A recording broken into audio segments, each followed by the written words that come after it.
two equal chords of a circle intersect within the circle prove that the line segment joining the point of the intersection to the center makes equal angles with the chord। बहुत अच्छा question है, लेकिन पीछे जो question कराया उसका छोटा भाई है, मतलब उसका कन्वर्स कह लीजिए। मत मेरा कहना यहाँ पर यह है कि इसके अंदर दो इक्वल कोड्स हैं और वो इंटरसेक्ट कर रहे हैं। एक कोड ये है जिसका नाम हमने ए बी रखा, वैसे ही रखेंगे, और दूसरा कोड प्यारे बच्चों जैसे हमने पीछे रखा था जिसका नाम हमने पी क्यू और सी डी जो भी रखा था फिलहाल रख देते हैं यहाँ पर। ये आपका सेंटर है प्यारे बच्चों जिसका नाम ओ है। अब यहाँ से मैं एक परपेंडिकुलर ड्रॉ कर रहा हूँ, ठीक है, एक परपेंडिकुलर एल लिया और ये परपेंडिकुलर एम लिया। अब देखो जरा फर्क समझो, दोनों में फर्क है। पीछे हमने इसके जहाँ इंटरसेक्ट कर रहा है यानी ये वाले कॉरस्पॉन्डिंग पार्ट को किया था, जैसे ये पी पॉइंट आ रहा था तो ये हिस्सा इस हिस्से के इक्वल करना था, ये हिस्सा इस हिस्से के इक्वल करना। लेकिन यहाँ क्या है, यहाँ जो है वो आपका है within the circle. Circle के अंदर prove that the line joining the point of intersection to centre makes equal angles with the कोड, यानी कोड के ऊपर इक्वल एंगल्स बना रहा है। तो कहने का मतलब है कि इसका ये वाला और ये एंगल हमें इक्वल करने हैं, इसका नाम पी रख दीजिए। तो प्यारे बच्चों गिवन सिर्फ इतना है इसके अंदर कि आपका ए बी जो है वो आपका सी डी के बराबर है। एक बात क्या है, ए बी सी डी के बराबर है। दूसरी बात क्या है कि यहाँ पर हमने कंस्ट्रक्ट किया, वो चीज़ आगे बताएंगे।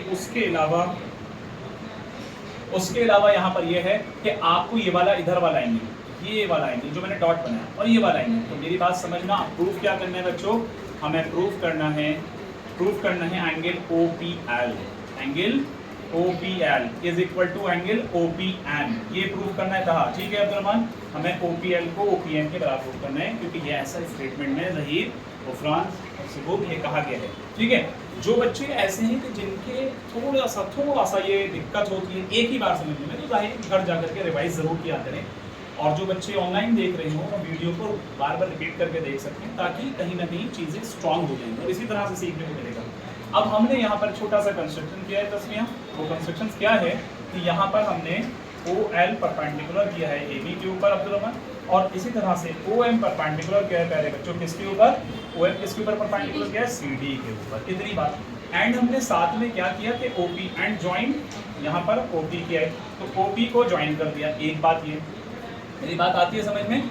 अब इसके बाद आपका यहाँ से प्रूफ शुरू होगा। छोटा सा क्वेश्चन है बस, ये उससे ज़्यादा क्वेश्चन उससे बड़ा नहीं है, समझ रहे मेरी बात, तो ये छोटा ही है, डरना नहीं है, परेशान नहीं होना है, सुनना है, सही से आ जाएगा समझ में। अब देखो प्रूफ के अंदर यहाँ पर आप क्या करेंगे कि इस वाले ट्राइंगल को लेंगे। कौन से ट्राइंगल को साथ देखा, इन ट्राइंगल ओपीएल, कौन सा ओपीएल, एंड ट्राइंगल दूसरा वाला क्या है ओपीएल। Very good.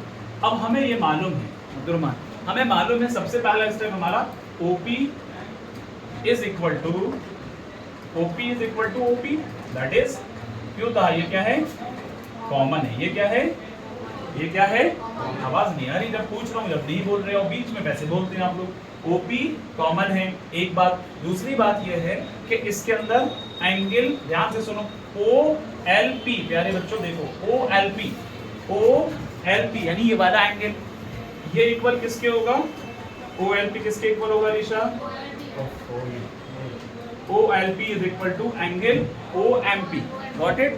सुबह आप सोइए नहीं, इधर देखिए OMP, ये क्या है प्यारे बच्चों, ईच 90, क्या है ईच 90। एक बात। तीसरी बात क्या है, वही बात कि जब कभी भी किसी भी इक्वल कोड के ऊपर सेंटर से जो परपेंडिकुलर ड्रॉ किया जाता है तो वो आपके इक्विडिस्टेंट होते हैं थ्योरम 10.4 के अकॉर्डिंग, 10.5 के अकॉर्डिंग, सॉरी 9.5 के अकॉर्डिंग। मैं बार बार 10 कह रहा हूँ, असल में पिछले सालों से, कई सालों से 10 चैप्टर के नाम से इसको जान रहे हैं। जितने साल से पढ़ा रहे हैं तो वो बुक के अंदर 10 ही हुआ करता था, लेकिन अब 9 है, इसलिए बार बार निकल रहे। तो बहरहाल यहाँ जो है आपका, मैंने क्या बताया, OL जो होगा अब्दुलरहमान, ये किसके इक्वल होगा बताओ जल्दी, OM के इक्वल होगा। ऐसा इक्विडिस्टेंट है ये सेंटर से वो परपेंडिकुलर का लेंथ जो कि इक्वल कोड के ऊपर डाला जाता है। ये है थ्योरम, कौन सी थ्योरम है, 9.5। अब यहाँ पर देखो ये वाली एक OP जो है ये तो कॉमन है, लेकिन राइट एंगल के सामने जो साइड आती है वो क्या होती है, राइट एंगल के सामने साइड आती है क्या होती है, हाइपोटेन्यूज होता है ना। तो ये H हो गया बच्चों, मैं आपको दिखा देता हूँ, और ये जो है आपका R हो गया, और ये अदर साइड होगी। तो आप इसको यहाँ पर कह देंगे कि ट्राइंगल, ध्यान से सुनो, triangle OPL is congruent to triangle OPM by by RHS, सही है, RHS। अब जाहिर है कि ये दोनों ट्रायंगल अगर कॉन्ग्रुएंट होंगे तो इनके कॉरस्पॉन्डिंग पार्ट्स इक्वल हो जाएंगे। तो यहाँ पर हम इस वाले एंगल को जो कि हमें करना है जिसका नाम है OPL, तो मैं डायरेक्ट कह सकता हूँ angle OPL is equal to angle OPM हो जाएगा। यानी OPL कहता हूँ कहा तो ये वाला है और OPM कहता हूँ तो ये वाला भी है। बात समझ में आती है? इस लिहाज से यहाँ पर ये किसके अकॉर्डिंग हो रहा है, बाई CP/CT हो रहा है। तो ये आपका प्रूफ हो गया जो आपसे कहा गया था। ठीक है बच्चों, इसको नोट कर सकते हैं आप लोग।